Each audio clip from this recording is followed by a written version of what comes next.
അപ്പോൾ ഇന്ന് ആടുജീവിതം മൂവി പോയി കണ്ടായിരുന്നു. സിനിമ വളരെയധികം ഇഷ്ടപ്പെട്ടു. അപ്പോൾ അതിനെക്കുറിച്ച് രണ്ട് വാക്ക് പറയാനായിരുന്നു. റിവ്യൂ ആയിട്ടൊന്നും കൂട്ടണ്ട, സിനിമ കണ്ടു അതിനെ പറ്റിയൊരു ഒപ്പീനിയൻ അത്രേ ഉള്ളൂ. സിനിമയെ പറ്റി പറയുന്നത് ഇതിന്റെ സ്റ്റോറിയെ പറ്റി ഞാൻ പ്രത്യേകിച്ച് ഒന്നും പറയേണ്ട ആവശ്യമില്ല. കാരണം ഇത് ഓൾറെഡി നോവലായിട്ട് ഇറങ്ങിയതാണ്, എല്ലാവരും വായിച്ചിട്ടുള്ളതാണ്. ഇതിന്റെ ഫൈനൽ എന്താണ് എന്നുള്ള കാര്യം എല്ലാവർക്കും അറിയാവുന്ന കഥയാണ് സംഭവം.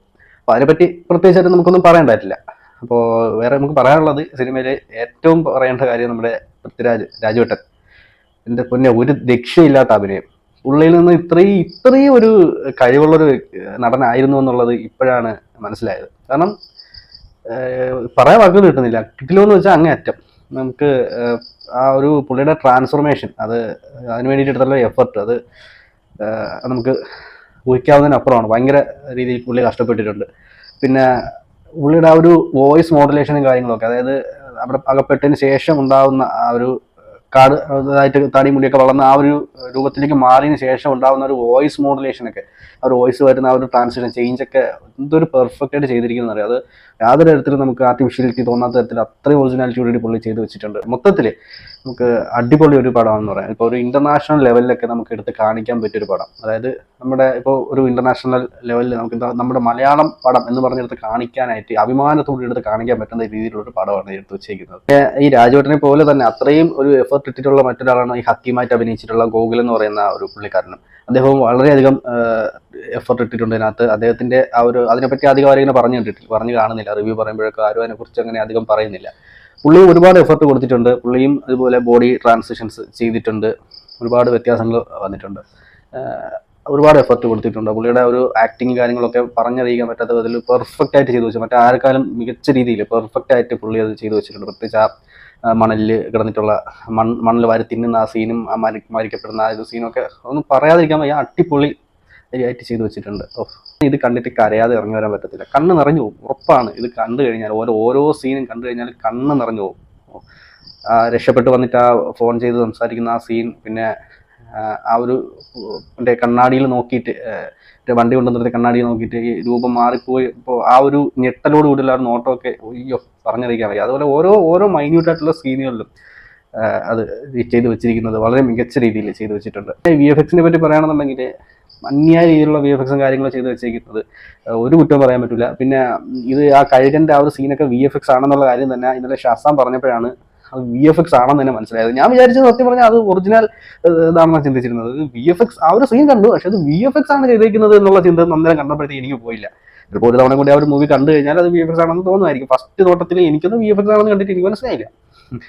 ആ ഒരു മേഖലയിലൊക്കെ വർക്ക് ചെയ്യുന്ന ആൾക്ക് ചിലപ്പോൾ മനസ്സിലാവും. സാധാരണക്കാരനായിട്ട് ഇതിനെക്കുറിച്ച് വലിയ ഗ്രാഫിക് എന്നുള്ള ആൾക്കാരൊന്നും ഇത് VFX ചെയ്തേക്കുന്നതാണ്, കമ്പ്യൂട്ടറിൽ ചെയ്തേക്കുന്നതാണ്, ഗ്രാഫിക്സ് ആണ് എന്നുള്ള കാര്യമൊന്നും സത്യം പറഞ്ഞാൽ എനിക്ക് മനസ്സിലായില്ല കേട്ടോ. ഈ ഇന്നലെ ഷസാം പറഞ്ഞു കേട്ടപ്പോഴാണ് ഞാൻ അത് VFX ആണെന്നുള്ളതായിരുന്നു മനസ്സിലാക്കുന്നത്. അതുപോലെ മൊത്തത്തിൽ ഈ ഒരു മേക്കപ്പിന്റെ കാര്യത്തിൽ അന്യായ രീതിയിൽ മേക്കപ്പ് ചെയ്ത് വെച്ചിട്ടുണ്ട്. പടം മൊത്തത്തിൽ അടിപൊളി പടമാണ്. മസ്റ്റ് വാച്ചായിട്ട് തിയേറ്ററിൽ പോയി തന്നെ കാണേണ്ട ഒരു പടമാണ്. ഇത് കണ്ടില്ലെങ്കിൽ നഷ്ടം നിങ്ങൾക്ക് മാത്രമാണ്. എനിക്ക് തോന്നുന്നു ഇത് ആരും മിസ് ചെയ്യും എന്ന് എനിക്ക് തോന്നുന്നില്ല. കേരളത്തിലുള്ള എല്ലാ സിനിമ ആരാധകരും പോയി കാണും എന്ന് ഉറപ്പാണ്.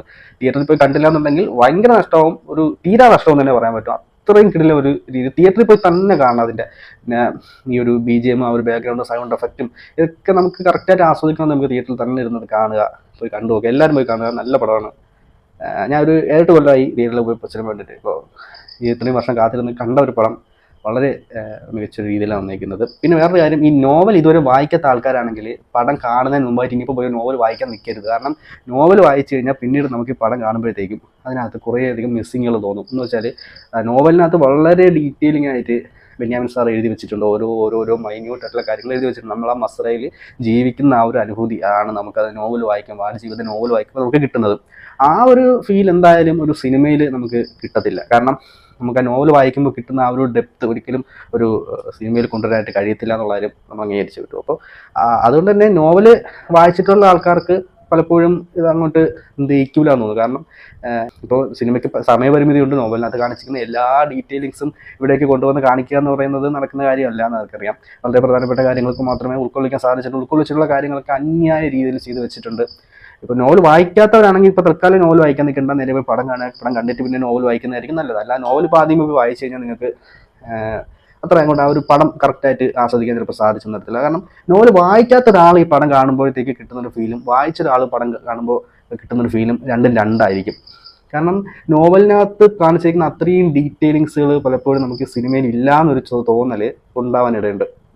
ഇപ്പോൾ അവരുടെ ആരും കുറ്റമല്ല, അത് കുറ്റമായിട്ടോ നെഗറ്റീവായിട്ടോ ഞാൻ പറയുന്നതല്ല. ഇപ്പോൾ സിനിമയുടെ സമയപരിമിതിയുണ്ട്, ഇത്ര മണിക്കൂറിനകത്ത് സിനിമ തീർക്കേണ്ടതുണ്ട്. അപ്പോൾ ആ ഒരു സമയപരിധിക്കുള്ളിൽ നോവലിനകത്തുള്ള എല്ലാ ഡീറ്റെയിൽസും കൊണ്ടുവരുത്തൊന്നും നടക്കത്തില്ല.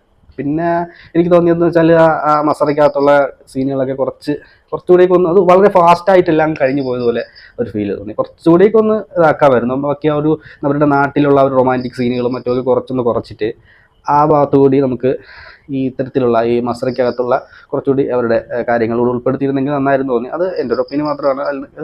നെഗറ്റീവായിട്ടോ അല്ലെങ്കിൽ ഇതായിട്ട് കുറ്റമായിട്ടോ പറയുന്ന കേസല്ല. മൊത്തത്തിൽ എനിക്ക് പടം വളരെയധികം ഇഷ്ടപ്പെട്ടു, നല്ല പടമാണ്. ഓക്കെ, അപ്പോൾ പടം കണ്ടപ്പോൾ ജസ്റ്റ് ഒരു അഭിപ്രായം പറഞ്ഞതേ ഉള്ളൂ. Okay, thank you.